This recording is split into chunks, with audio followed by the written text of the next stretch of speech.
mula ni air sampai paik sampai baris dia tak belakang tu. Ha. Air sampai paik, paik sampai baris biru nak belakang ke mana? Kali ini kita akan mengupaskan isu yang telah menghantui sebuah negeri di pantai timur iaitu Kelantan. Lebih 30 tahun iaitu masalah air yang tidak berkesudahan. Krisis air di Kelantan boleh dikatakan seperti tidak berpenghujung. Baiknya sekejap, namun buruknya seperti selama-lamanya. Pelbagai aduan dinyatakan, rayuan, keluhan, namun semuanya seperti mencurah air di daun keladi. Apa sebenarnya punca utama berlaku isu air ni ya? Kurang kecekapan pentadbiran atau campur tangan politik? Jadinya sumber kini bawakan secara eksklusif seorang tokoh yang lantang bersuara dalam isu-isu sosial iaitu Pengerusi Safe Kelantan, Datuk Husam Musa. Saksikan.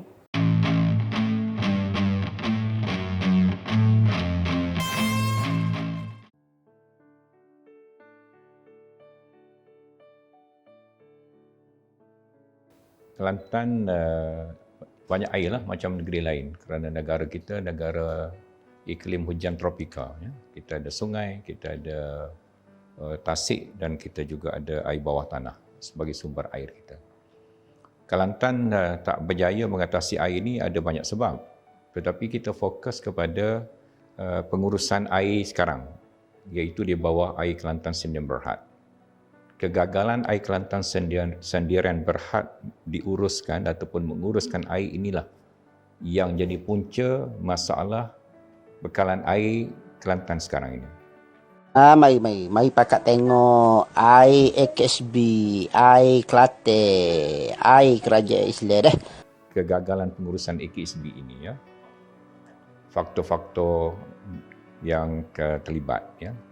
Yang pertama adalah pada pendapat saya AKSB ini ada unsur-unsur kurang cekap.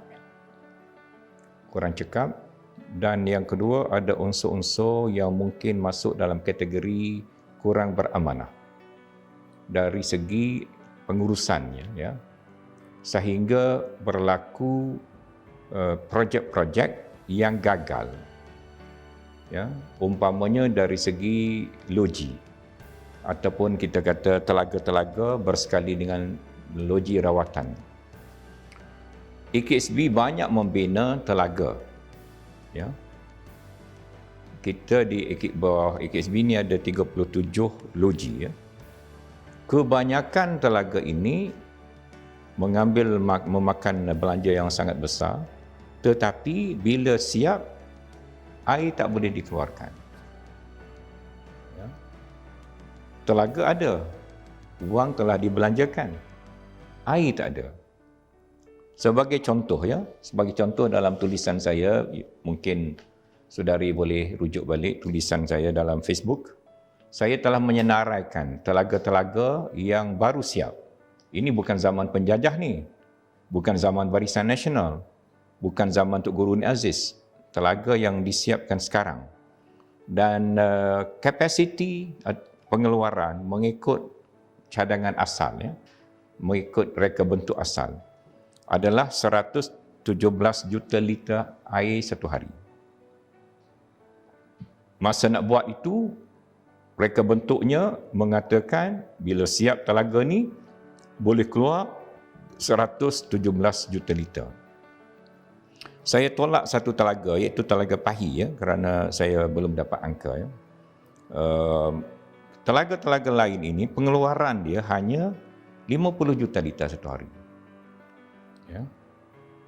Telaga-telaga seperti Telaga Wakaf Bunut, Pintu Geng dan juga Wakaf Baru dan telaga-telaga lain. Saya ambil hanya 5 telaga ya. Sebenarnya dalam tulisan saya itu saya rasa ada lebih daripada 13 telaga.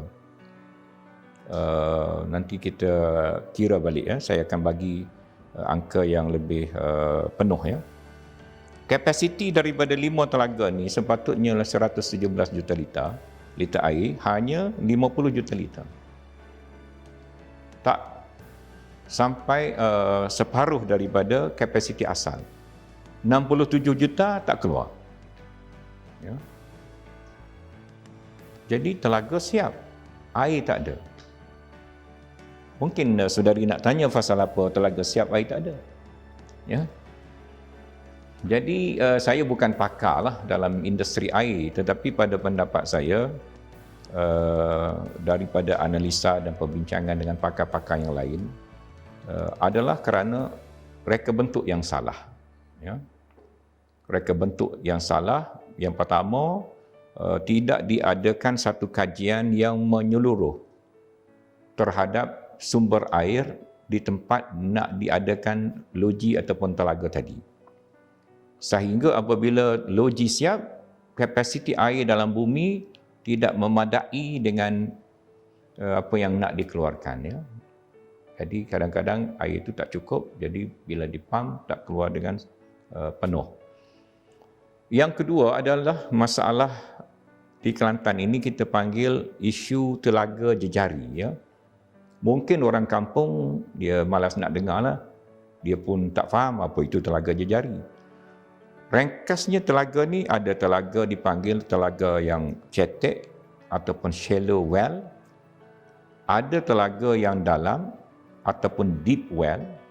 Dan ada telaga jejari. Telaga jejari ini dia tak digali begitu dalam. Dia hanya digali sampai lapisan cakungan air bawah tanah yang pertama. Kemudian dipasang jari-jari dia di kiri kanan telaga tersebut untuk kononnya masukkan air yang ada dalam cakungan bawah tanah tadi ke perigi utama. Ya. Kebanyakan yang gagal ini adalah semuanya daripada telaga jejari. Tetapi AKSB ataupun Kerajaan Kelantan ini, dia terus berulang kali bina telaga jejari, telaga jejari, telaga jejari. Yang ni dah gagal, buat lagi telaga jejari. Yang kedua gagal, buat lagi telaga jejari. Yang ketiga gagal, buat lagi telaga jejari. Dan telaga jejari ini harga dia lebih mahal daripada telaga lain. Maintenance dia pun ada masalah. Tetapi AKSB ni tak tahu apa sebab, apa punca dia jatuh cinta dengan telaga jejari. Jadi telaga-telaga lain dia tak nampak. Dia hanya minat dengan telaga jejari. Kos lebih tinggi. Kapasiti tak sampai tujuan. Oleh kerana itulah kita ada masalah tak cukup air. Ya, di Kelantan ini keperluan air pada masa ini setakat akaun pengguna yang ada. Sebenarnya ramai lagi tak ada meter ataupun bekalan air, tak buka akaun pengguna dengan air Kelantan. Berdasarkan akaun pengguna yang sedia ada, keperluan air tiap-tiap hari 527 juta liter. Satu hari, ya. Yang air Kelantan boleh keluarkan adalah 458 juta. Kita katakan 460 juta, ya. Yang perlu 538, ya. Yang perlu adalah 538. Rakyat Kelantan perlu 500 juta liter, yang kita keluar adalah 458 juta, ya. Yang diperlukan 512 juta liter. Silap saya tadi, ya, 512 juta liter. Ini berdasarkan jawapan ESCO dalam Dewan Negeri Kelantan, ya. 510 juta lah kita kata, ambil round figure. Yang keluar 460 juta. So lebih kurang tak cukup, hanya 50 juta. Ya, satu hari 50 juta saja tak cukup. Yang tak cukup kerana telaga tadi tak keluar sepenuhnya tadi, saya dah kira tadi, baru 5 telaga kita dah ada 67 juta. Kalau telaga tu jalan elok, ikut design, memang dah cukup. Ya, memang dah cukup. Itu yang pertama. Kemudian datang pula masalah pipe kita bocor. Bila dah air dalam tangki ada, keluarkan masuk dalam pipe, nak sampai ke meter dekat rumah, yang sampai dekat orang kampung tak sampai separuh. Kalau kita ada 2 tangki misalan, 1 tangki saja sampai ke penduduk, pengguna, 1 tangki lagi meresap dalam tanah kerana paip bocor. Bukan setakat paip bocor, kadang-kadang paip terkecil. Ya? Macam dalam kawasan liputan Kubang Kerian, Parlimen Menteri Air.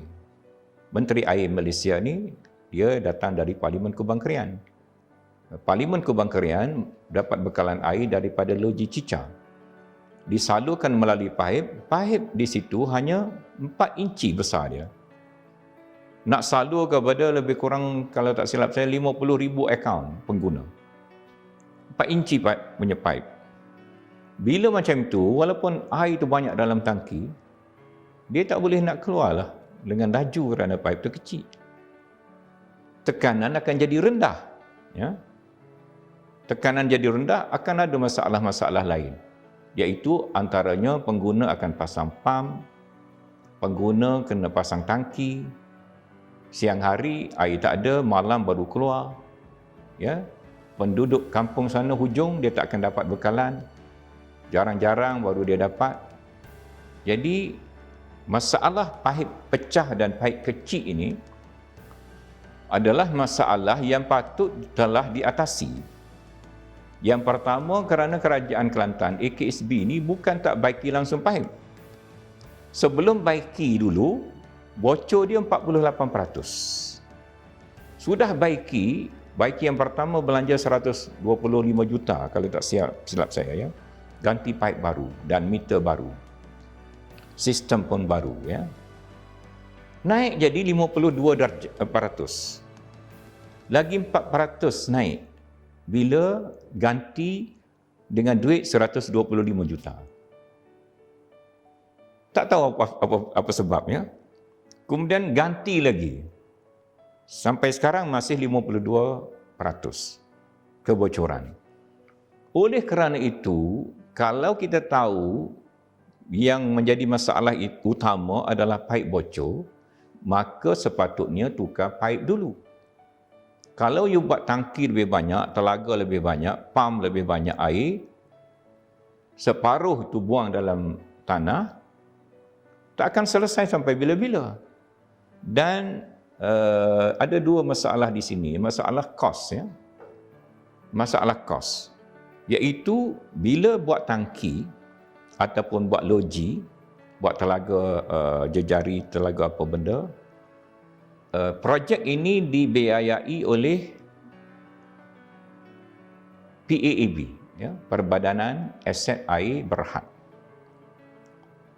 Di mana bila siap loji ini akan diuruskan oleh AKSB, tetapi AKSB kena bayar kos itu balik.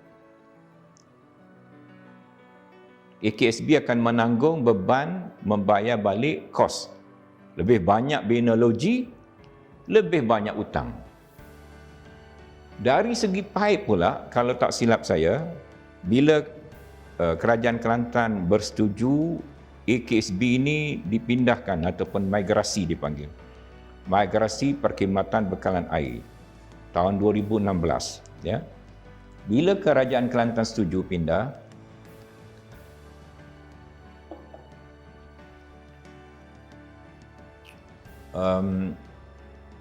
antara perjanjian dalam migrasi ini ialah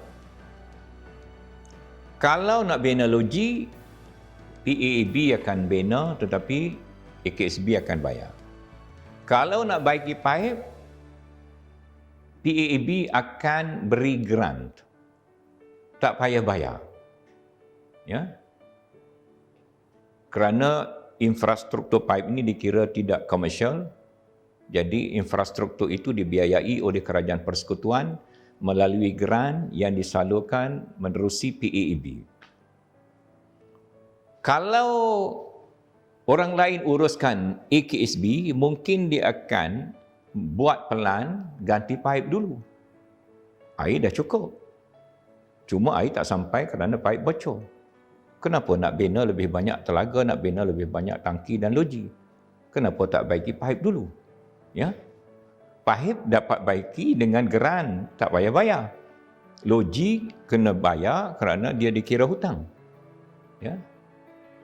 Jadi nampak tak macam mana cara pengurusan AKSB itu yang saya katakan tadi ada unsur ketidakcekapan, ya. Ya. Ada unsur kurang amanah dalam menguruskan sumber-sumber. Air Kelantan Malaysia. Oh, tengok. Nak mandi kau nak basuh ke semua tak boleh. Basuh derek pun tak gamak. Tadi kita dah tengok 2-3 contoh, ya. Di mana duit ada, belanja dah duit, tapi bukan mesti masalah air selesai. Ya. Jadi sama dengan kita bagi contoh budak ada duit, tapi dia tak reti nak guna duit. Ada berapa ribu, berapa puluh juta pun, dia akan habis macam tu saja kerana dia tak reti nak guna duit. Ya. Dalam Islam dipanggil safih, ataupun orang yang kurang upaya menguruskan wang. Pernah dengar cerita zaman dulu, di negeri-negeri pantai timur, zaman getah sangat tinggi harga dia, orang kampung dapat untung lebih bila harga getah melonjak naik. Rumah dia tak ada elektrik. Dia tengok orang dekat bandar beli peti sejuk, ya, freezer. Mereka pun beli peti sejuk ini, bawa balik. Ya, beli Sanyo ke, beli Toshiba ke apa, simpan kat rumah. Elektrik belum ada dekat kampung. Kebun getah ni banyak di kampung. Macam mana dia guna peti sejuk ni? Dia guna peti sejuk ni simpan baju. Sementara tunggu bekalan elektrik sampai tak tahu bila. Apa makna? Maknanya betul-betul berlaku di mana orang kampung bila duit banyak, dia berbelanja tetapi dia tak tahu apa guna perbelanjaan dia. Inilah yang saya katakan pengurusan yang ada unsur ketidakcekapan, ya. Baik, belanja besar tidak semestinya, wang yang banyak tidak semestinya menyelesaikan masalah air. Ya, saya bagi contoh. Tadi saya dah bagi contoh. Bukan kata kerajaan Kelantan tak berbelanja tentang telaga. Dia dah belanja tetapi tak capai kapasiti.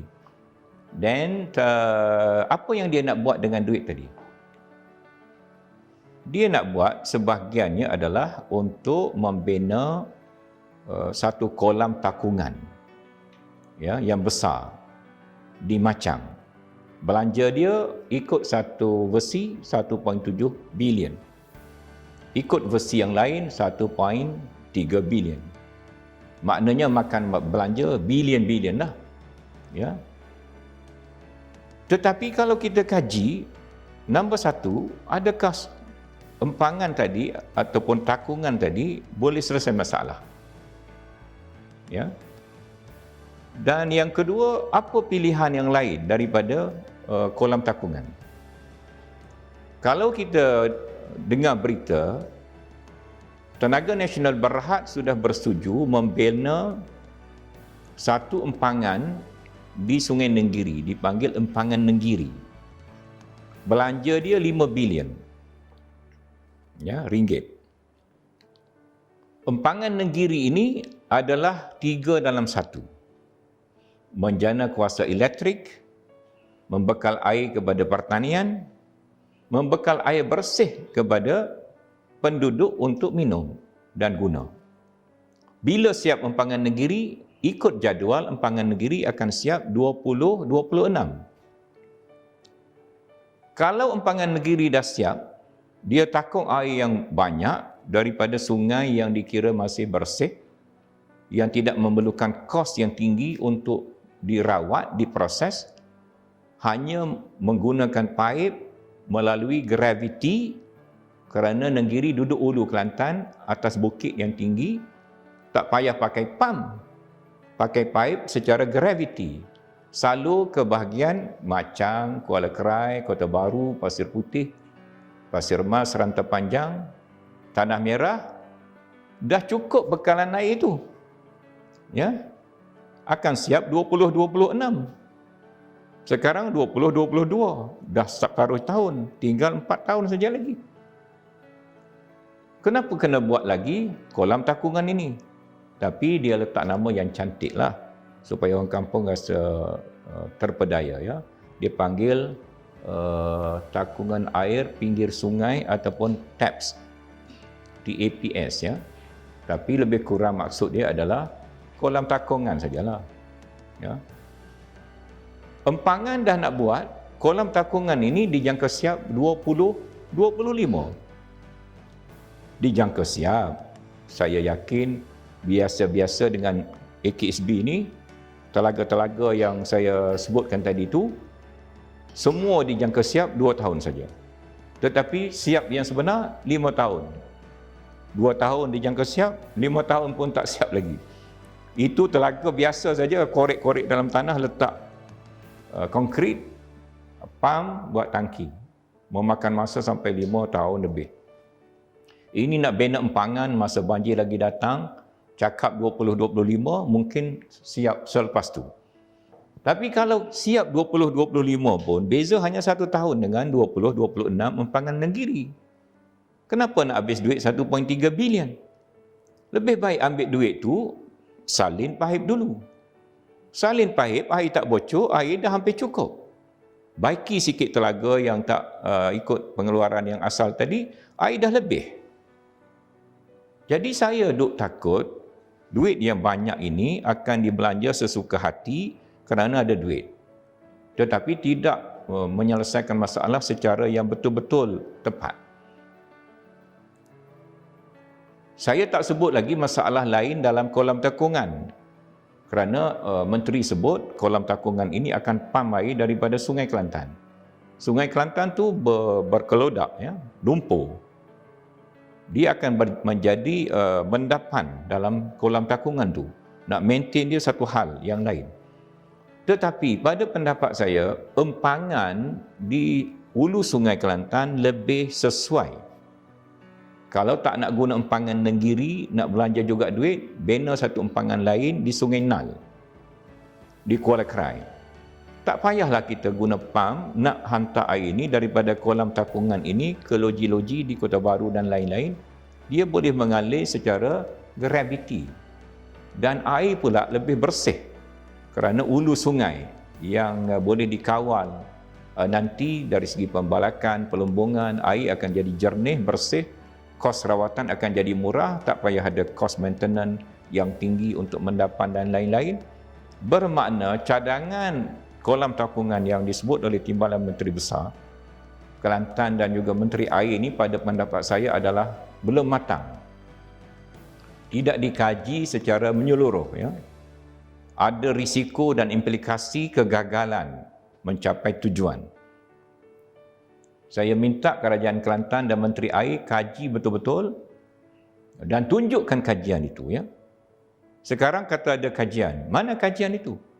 Kita nak tengok kajian kesesuaian tanah, kajian kesesuaian sumber air dan lain-lain.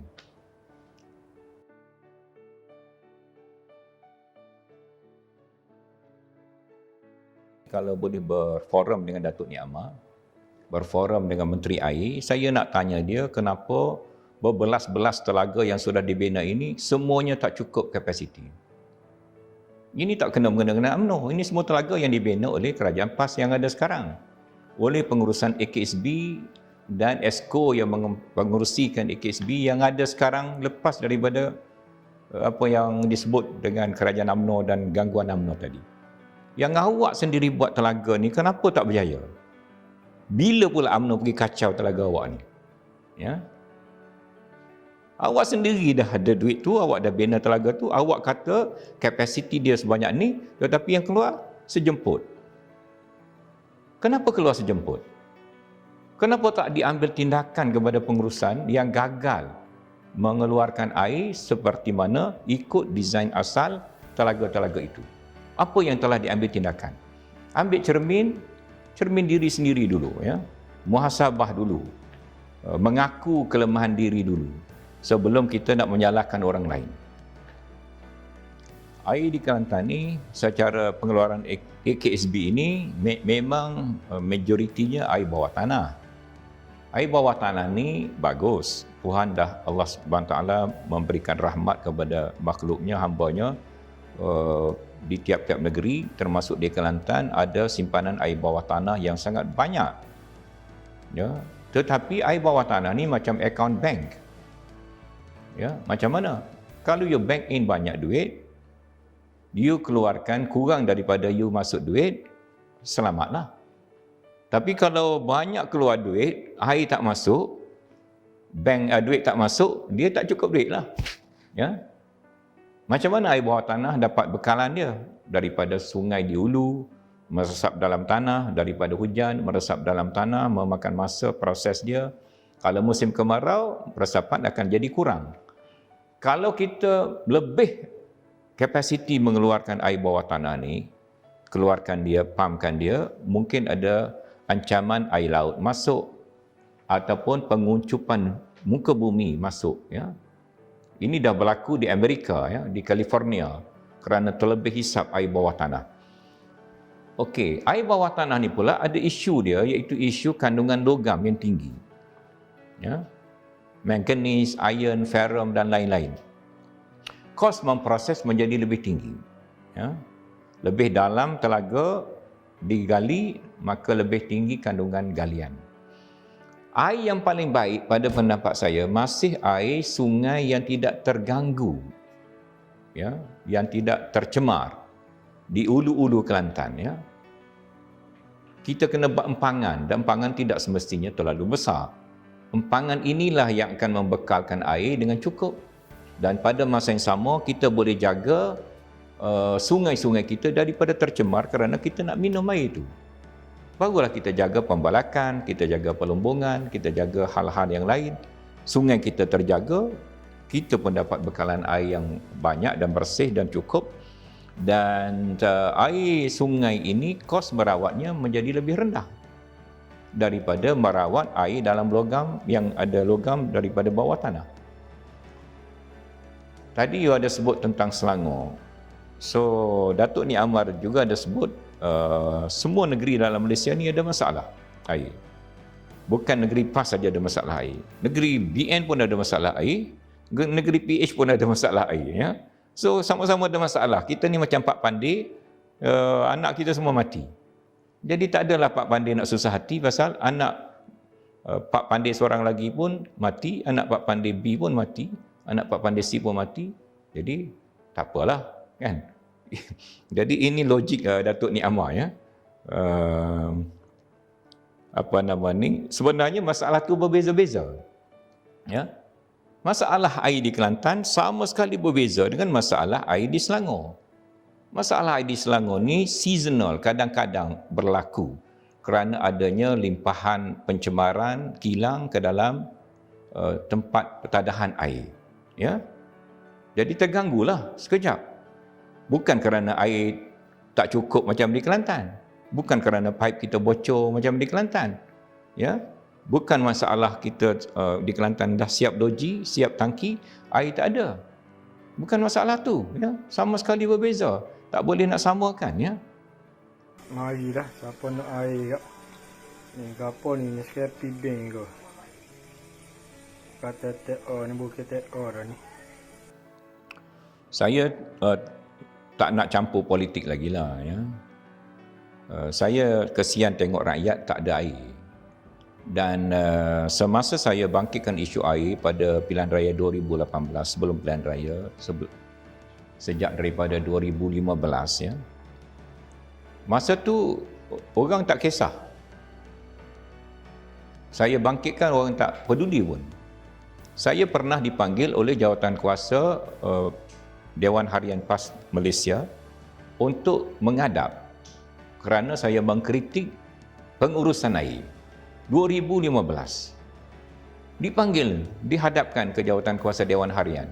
Presiden PAS tak hadir, yang hadir adalah timbalan Presiden PAS. Siapa dia? Datuk Tuan Ibrahim. Ini 7 tahun dulu. Dia belum jadi menteri, belum jadi ahli parlimen. Saya dah beritahu dia masalah Air Kelantan ni masalah pengurusan. Ya, bukan masalah wang. Wang boleh cari. You ada aset. AKSB ni, Air Kelantan Sen Berhad, dia ada aset. Aset dia dalam bentuk doji. Dia boleh pergi ke bank, buat cagaran untuk dia dapatkan pinjaman dan dia berniaga. Dia jual air, dia untung, dia boleh bayar. Tetapi kerana masalah pengurusan air, maka berlakulah masalah bekalan air pada rakyat. 2015, saya dimarahi. Ya. Rakyat pula buat tak kisah. Pasal dia kira saya cakap politik. Ya. Sekarang, alhamdulillah keadaan sama sekali berbeza. Saya tak payah cakap banyak. Yang bercakap sekarang adalah suri rumah, peniaga dalam pasar, orang kampung, car wash, pejabat-pejabat kerajaan, pengarah hospital negeri Kelantan, ya, yang cakap masalah air. Ya, hospital tak ada air, kilang tak cukup air, rumah tak ada air, masjid tak ada air, orang kampung tak ada air, ada meter tak ada air, dah 30 tahun. Jadi saya rasa puas hati. Saya telah mengambil peranan, memberi peringatan dan peringatan saya tidak dipandang berat. Sekarang kerajaan Kelantan menanggung beban. Baru sekarang panik. Nak buat loji serta-merta, Datuk Khairuddin, ya. Dia pengurusi Perbadanan Aset Air Berhad. Kebetulan sekarang ini cubaan Allah, semua ni lapisan-lapisan ini adalah pemimpin dari parti yang sama, Parti PAS, ya. Menteri Air Timbalan Presiden PAS. Ya. Pengurusi PAB bekas anggota Setiausaha Majlis Syura PAS. Pengurusi SPAN, Suruhanjaya Perkhidmatan Air Negara, ahli Parlimen PAS dari Terengganu. Menteri Besar Kelantan PAS, Timbalan Menteri Besar Kelantan PAS, Esko Air Kelantan PAS, pengurusi Air Kelantan Sdn Bhd PAS, ahli lembaga AKSB PAS sampai dah 7 lapis. Jadi sekarang baru orang PAS, pemimpin PAS tahu bala yang menimpa mereka, panik. Datuk Khairuddin, pengurusi PAB, isytihar nak belanja 410 juta lagi. Membina 10 loji. 5 loji besar, 5 loji kecil. Nak tambah pengeluaran 125 juta liter air. Nak gali telaga, buat tangki. Datuk Ni Ammar pula masa yang sama nak buat empangan, nak buat takungan. 500 juta liter air satu hari. Campur yang ni 125 juta, 625 juta liter satu hari. Nak pergi mana ini pula? Ya, dah terlebih daripada nak minum dah. Panik. Ya, tekan butang panik. Jadi bagi pendapat saya tak payah panik, ya. Berlaku jujur dengan rakyat.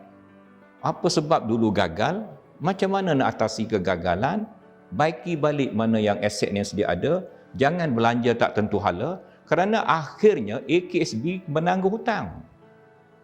Dia entiti perniagaan, dia nak survive, dia mesti ada untung, tak boleh rugi tiap-tiap masa.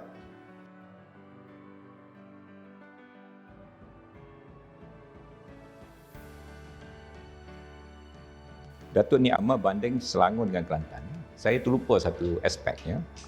Di Selangor ni, masa kerajaan PH, dia telah memberikan tawaran ataupun telah memberikan perkhidmatan air percuma 20 liter air sebulan. So tak liter padu, ya. So tak payah kena charge. Ramai rakyat Selangor dapat faedah. Ya. Sejak tahun, kalau tak silap saya, 2008. Saya nak tanya kerajaan Kelantan, boleh tak kerajaan Kelantan buat hal yang sama sekarang? Pasal masalah sekarang ni, tadi masalah yang besar. Saya tak pergi masalah yang kecil. Masalah kecil apa dia? Bila air tak ada, dia ada air. Air tu angin, kan? Ejaan sama, air and air sama ejaan, ya. Yang ada angin. Angin ni pun dia tolak meter tu. Meter tu berpusing. Ya. Dikenakan pada pengguna. Meter naik, air tak ada. Ya. Jadi pengguna menanggung beban yang lain lagi. Dia kena pasang pump. Bila air tekanan rendah nak masuk dalam tangki, pasang pump. Kena pasang pula tangki. Semua ini belanja. Kos yang lebih tinggi kepada rakyat Kelantan. Mungkin kalau SIF Kelantan ni diberikan peluang untuk menasihatkan mana-mana pihak kerajaan yang akan datang, ya, dengan anggapan PAS akan bertukar tangan kerajaan, ya. Tak ada lagi kerajaan PAS. Ada kerajaan baru yang Sif Kelantan menyokong kerajaan itu. Dan dia terima pandangan Sif Kelantan. Saya nak mencadangkan apa yang dibuat di Selangor tadi dibuat di Kelantan. Sekurang-kurang untuk satu tempoh sehingga isu bekalan air ini diselesaikan. Kalau tak boleh 20 liter satu bulan pun 10 liter satu bulan, ya. Berbanding dengan apa yang dihadapi oleh rakyat Kelantan pada hari ini. Jadi apa yang saya nak beritahu Datuk Nik Ahmad adalah, ya, Selangor di bawah PH, kita pernah bagi 20 liter air satu bulan secara percuma. Kerajaan Kelantan kenakan charge kepada penduduk termasuk dengan pusingan meter oleh angin sekali. Ya, tak sama tu. Ya, tak sama apa yang berlaku di Kelantan di bawah PAS dengan apa yang berlaku di Selangor di bawah PH.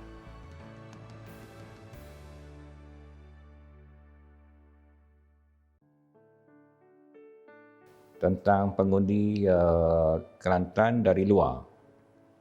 Apa nasihat saya pada mereka, ya? Kita nak nasihat mereka ni, mereka pun bukan tak pandai, ya. Anak Kelantan di perantauan ni kebanyakan profesional, teknokrat, kerja macam-macam, berniaga, berjaya, dan mereka pandu kereta ramai-ramai balik dalam konvoi. Mereka sebenarnya bukanlah 100% nak pada PAS. Pilihan raya yang lepas, mereka ada penolakan kepada lawan PAS iaitu UMNO. Bila diberi pilihan, mana satu yang lebih mereka takut pada UMNO masa tu. Dan mungkin akan datang juga, ya, kalau fobia mereka belum habis. Mereka bukan suka PAS sangat, tapi ketakutan mereka kepada UMNO ataupun kebencian penolakan mereka kepada UMNO lebih tinggi. Terpaksalah pilih PAS. Sebahagian daripada mereka, sebahagian memang suka sokong PAS kerana pada masa itu PAS dianggap bersih, dianggap tak ada rasuah, dianggap nak bawa agenda Islam, dianggap melindungi orang Melayu dan lain-lain sebabnya. Hari ini nasihat saya pada mereka adalah mengkaji pentadbiran PAS ini. Adakah benar pentadbiran PAS ini bila bagi tanah dan lombong yang dapat orang Melayu dulu? Betul ke tidak? Anak Kelantan dulu? Betul ke tidak? Atau dapat pada orang asing? Lebih luas dan sangat luas sehingga tak terhitung. Ya? Kaji pentadbiran PAS di Kelantan dalam semua segi. Adakah mereka tak rasuah? Kita tak boleh kata tak rasuah kerana tak ada yang dihadapkan ke mahkamah. Ya, tak boleh kata macam itu. Pasal nak hadap ke mahkamah ni macam-macam faktor. Kalau SPRM tak buka mata, dia tidur, pun tak boleh hadap ke mahkamah. Ya. Kalau yang buat kelakuan itu pandai, dia pun tak boleh dihadap ke mahkamah. Tetapi perlakuan rasuah itu mungkin berlaku. Ya. Dan dikatakan kerajaan ini bawa agenda Islam. Apa beza Selangor dengan Kelantan dalam syiar Islam? Tak ada beza, ya. Masjid di Selangor, wilayah persekutuan, saya sembahyang Jumaat, sembahyang bulan Ramadan, lebih meriah lagi, ya. Kuliah-kuliahnya lebih sistematik lagi daripada di Kelantan. Kelantan kuliahnya lebih berunsur politik, ya. Di Selangor wilayah persekutuan, Selangor dah buat undang-undang tak boleh ceramah politik dalam masjid. Di Kelantan tak boleh ceramah bukan politik dalam masjid. Berbeza. Jadi apa beza Kelantan dengan Selangor dari segi keislaman ini? Yang dia kata nak buat hudud dulu 355 lah segala macam, sekarang tak bunyi dah. Kenapa? Kerana itu hanya agenda politik, bukan satu komitmen, ya. Dan Islam itu luas. Islam itu termasuk kesejahteraan rakyat, penjagaan alam sekitar, pengagihan sumber dengan baik, memberi peluang ekonomi dan pekerjaan pada rakyat jelata, menghapuskan masalah-masalah sosial, menjaga negeri dengan bersih, PBBT, kerajaan tempatan berfungsi dengan baik, longkang-longkang dibersihkan, jalan-jalan dirancang supaya jadi besar, jalan di Kelantan satu lane, bandar ke bandar semua jalan satu lane, ya. Kebanyakan jalan satu lane saja, satu ni je. Ya, orang lain dah 2 lane, 3 lane bandar ke bandar. Kita main satu lane saja. Ya. Jadi semua ini adalah Islamik. Ya. So fikirlah. Kita ambil Dubai dengan Abu Dhabi, negara Emirates, ya. Negara yang kecil saja, tak besar. Tapi dia ada dua penerbangan antarabangsa yang hebat, ya. Emirates dengan Etihad. Kita Kelantan, tak usah Kelantan, Malaysia pun mas kita nak mati kan. So inilah yang kita panggil perbandingan keislaman yang lebih meluas, ya. You nak banding pengislaman dari segi undang-undang syariah, Kelantan banyak ketinggalan dari segi status mahkamah syariah, hakim-hakim mahkamah syariah dan kemudahan-kemudahan dan termasuk penangguhan kes. Jadi saya berharap rakyat Kelantan di perantauan boleh mengkaji prestasi dan performance dan pencapaian kerajaan Kelantan secara menyeluruh. Jangan tangkap muat kata Islam, kita pun pangkah dia.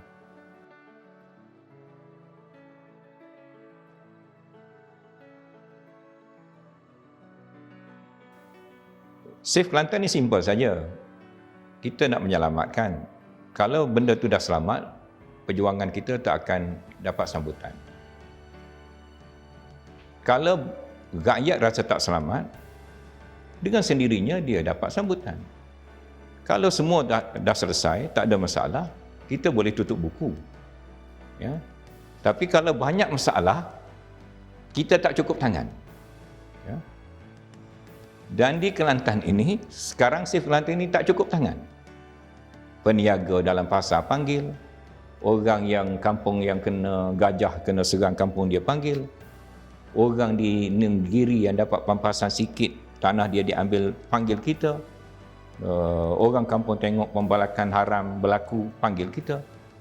Jadi banyaknya masalah di Kelantan.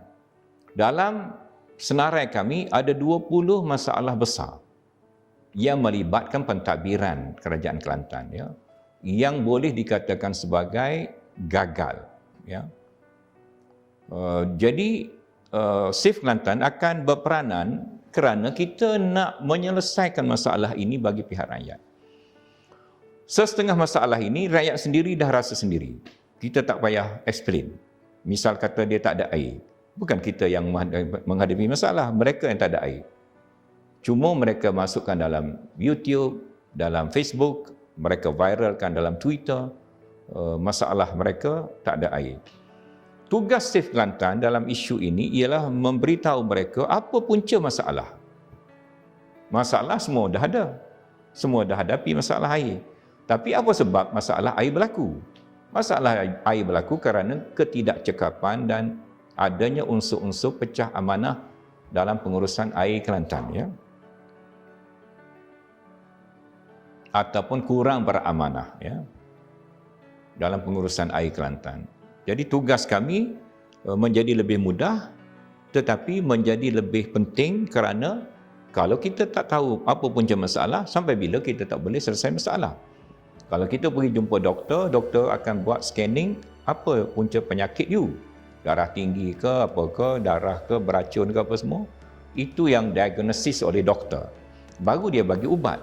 Sama dengan kita Save Kelantan. Kita beritahu orang ramai apa sebab masalah ini berlaku. Dalam setengah masalah, dia tak tahu ada masalah. Dalam banyak masalah, dia dah tahu apa masalah. Macam penjual dalam pasar. Masalah dia dah tahu. Dia panggil saya dan Save Kelantan jumpa, berdialog, beritahu, buat memorandum. Kerana nak ambil berat masalah dia. Yang mereka tak tahu ni macam hal pelombongan. Hal pembalakan besar-besaran tebang habis dalam hutan. hal penggololan dan mengaut menjarah khazanah Kelantan. Ini mereka tak berapa tahu. Pasal mereka duduk di bandar. Yang berlaku ni dalam hutan rimba. Ini Save Kelantan kena ambil tugas untuk memberitahu rakyat Kelantan apa yang berlaku di negeri Kelantan. Jadi setakat hari ini alhamdulillah sambutan kepada Save Kelantan ini sangat baik, dan saudari tengok semalam Datuk Timbalan Menteri Besar Kelantan Datuk Nik Amar ada sebut masalah Kerajaan Kelantan akan siasat kebocoran rahsia kerajaan negeri. Baca tak? Perasan semalam ya. Dia ada satu kenyataan, Astro Awani pun ada keluar, iaitu Kerajaan Kelantan sedang menyiasat siapa bocorkan kepada pihak-pihak luar ya. Dan orang politik. Saya duk rasa macam saya lah yang dimaksudkan itu ya.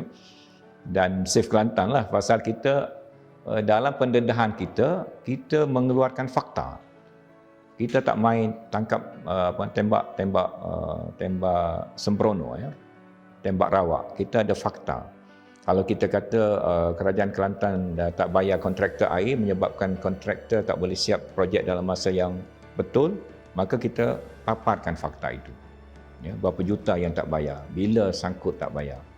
Dan ke mana wang itu tak bayar belum keluar lagi ya. Ke mana wang itu digunakan ya. Baik. Jadi Datuk Nik Amar ada buat amaran. Siasatan berlaku. Bocor rahsia kerajaan negeri ya kepada pihak-pihak tu mungkin saya lah dan Save Kelantan. Saya nak ucap terima kasih kepada pegawai-pegawai Kerajaan Kelantan, termasuk pegawai di agensi-agensi dan juga orang-orang lain yang sanggup bangun, tak boleh tahan dah dengan salah urus Kerajaan Kelantan hari ini. Mereka bangkit, mereka bagikan maklumat ya kepada saya ataupun pada siapa, saya tak tahulah. Tapi maknanya bila Datuk TMB ugut macam itu, bermakna ada berlaku, dia rasa tertekan, rahsia yang dulu simpan dalam fail, sekarang keluar. Ya. Jadi saya nak ucap terima kasihlah kepada pegawai yang berani itu ya. Kena banyak lagi pegawai-pegawai itu kena bangun. Ya, mungkin dia dah tegur dulu, nasihat tak dengar, sekarang tuan-tuan semua kena bangun. Apa yang nak dilindungi? Kalau benda tu baik, apa nak takut kalau pecah? Kalau benda tu tak baik, patut ke kerajaan Islam simpan benda tak baik? Kita kan kena menyokong hizbah. Ini perjuangan PAS. Hizbah ni maksudnya ada satu badan bebas yang sentiasa membongkar perkara yang tidak baik dan menegur perkara yang tidak baik. Ya, ini perjuangan PAS masuk dalam manifesto PAS satu masa dulu. Ya, kena ada whistleblower. Dulu PAS marah ada OSA, kita lawan dalam parlimen. OSA ni apa benda? Nak tutup penyelewengan. Kita lawan dalam parlimen. Masa PAS dulu. Sekarang bila dah jadi kerajaan, ini rahsia. Ada rahsia apa? Rahsia benda tak baik. Kena cap rahsia benda tak baik. Mana boleh macam itu? Bila benda itu dapat diatasi, boleh penyelewengan boleh dibasmikan ya. Jadi pada pendapat saya, gerakan Save Kelantan telah berjaya meletakkan satu momentum sehingga Kerajaan Kelantan rasa dia dah tak selamat kerana apa yang dia buat tak berapa baik, orang pakat-pakat keluarkan maklumat itu.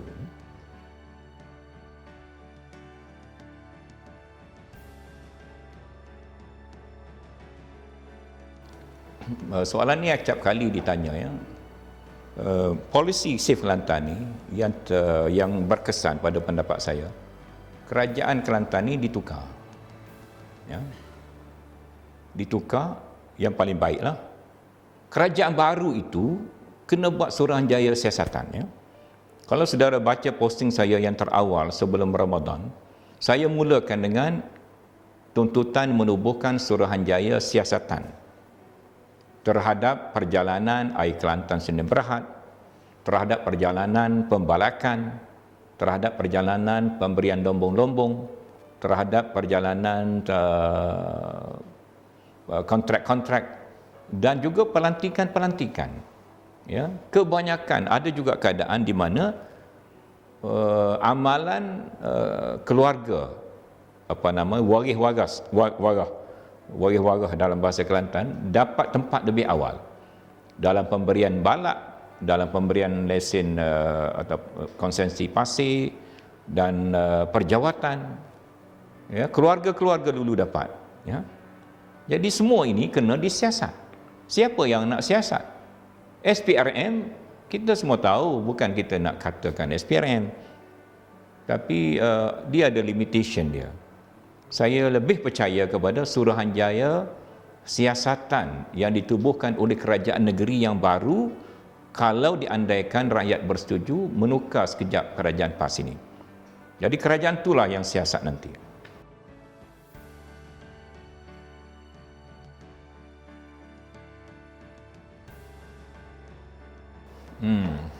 Jadi semua orang nak tengok end result dia.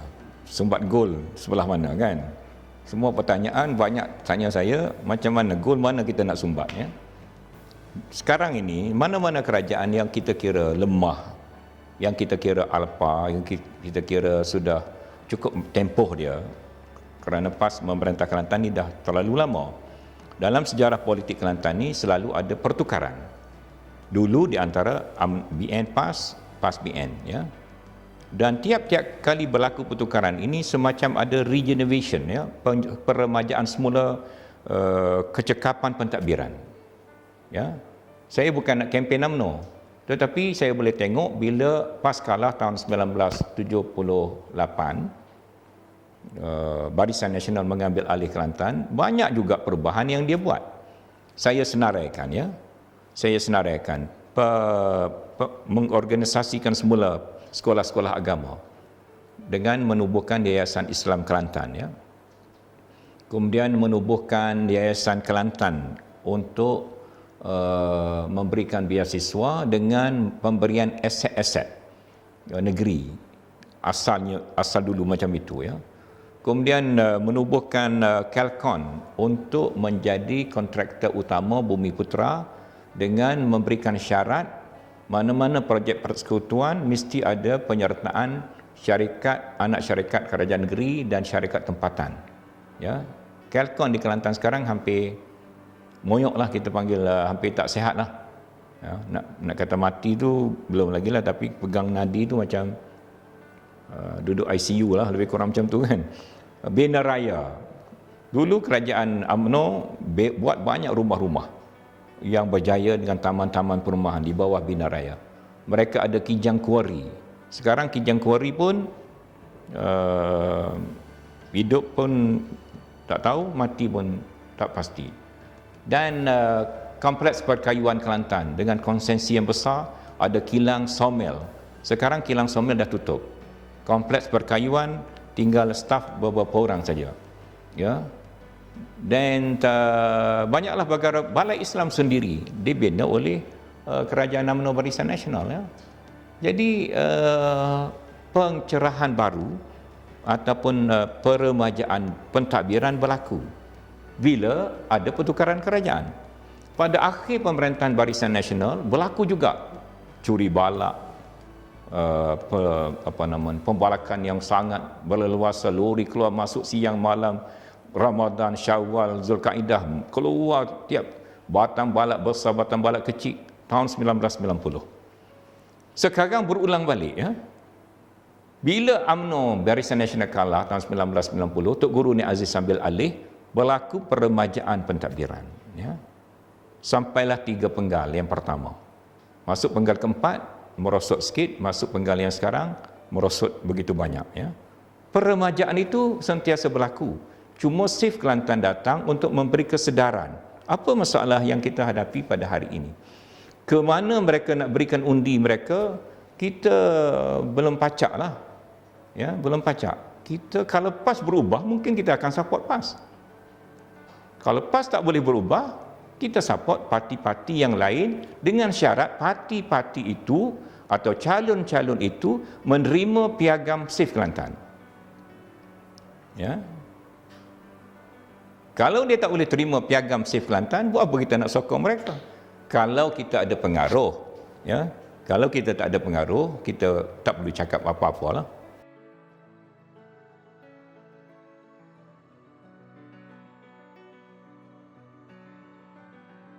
Save Kelantan adalah sambungan daripada apa yang telah berlaku dalam negara kita. Gerakan. Jadi sebenarnya bukan satu NGO pun. Dia adalah satu movement, ya, satu gerakan. Kita pernah ada gerak yang dipengerusikan oleh Presiden PAS, Fadil Noor, yang menggabungkan elemen-elemen politik yang berbeza dalam satu gerakan, ya. Kemudian kita ada Save Malaysia yang dipengerusikan oleh Tun Dr. Mahathir, menggabungkan parti-parti dan juga individu-individu sampai tumbang Kerajaan UMNO Barisan Nasional. Pertama kali, ya, berlaku. Dan di Kelantan kita pernah ada gerakan R, ya. Sampai sekarang ini semua orang kata royalti itu adalah memang hak negeri Kelantan. Ya, cuma belum dapat kerana ini satu tajuk, iaitu Kerajaan Kelantan tidak ada upaya memperjuangkan isu ini secara profesional dan matang sehingga tuntutan belum berjaya 100%.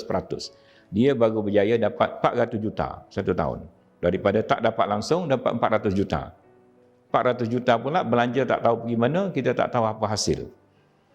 Dan industri petroleum itu satu tajuk lain. Mungkin Sumber Kini boleh buat sesi yang lain membincangkan bagaimana Save Kelantan boleh membantu membina industri petroleum negeri Kelantan dan menuntut royalti dengan berkesan. Ya, hari ini kalau kita cakap tajuk ni dia akan jadi panjang.